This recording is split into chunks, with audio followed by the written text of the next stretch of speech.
हिंदू धर्म में नागराज को देवता के रूप में पूजा जाता है। 9 अगस्त को नाग पंचमी आ रही है। इस दिन सभी नाग मंदिर में भक्तों की भीड़ देखने को मिलेगी। इस दिन क्या नहीं करना चाहिए, आइए पंडित जी से जानते जी, जिस हैं। प्रकार देखा जाता है, एक सामान्यतः व्यक्ति नागों से डरता है और डरना भी चाहिए। सर्प इत्यादि विषैले तथा घातक भी होते हैं, प्राण लेने वाले होते हैं।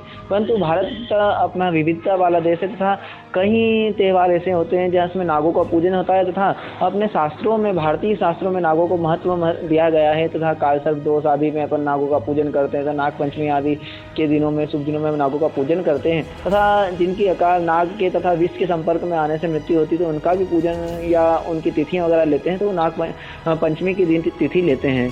तथा अभी 9 तारीख को नाग पंचमी आने जा रही है।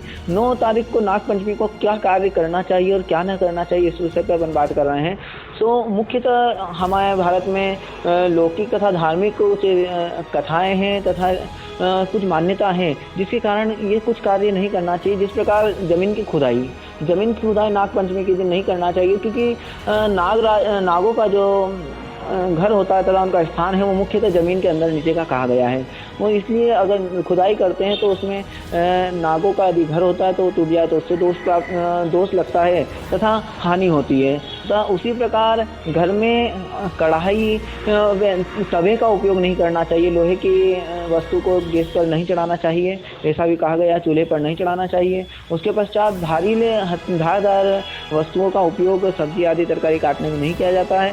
तथा इसके मान्यता है कि जो तवा अपन रोटी जिस पर सेकते हैं वो नाग का फन के स्वरूप माना जाता है, इसलिए उसका उपयोग नहीं किया जाता है। और एक और मुख्य है कि यहाँ पर नाग का पूजन अपन करते हैं तथा कई बार नाग पंचमी पे व्यक्ति नागों से डर करके नागों को मारता है तो उससे कालसर्प दोष की आदि की उत्पत्ति होती है तथा अनेक प्रकार के दोष उत्पन्न होते हैं।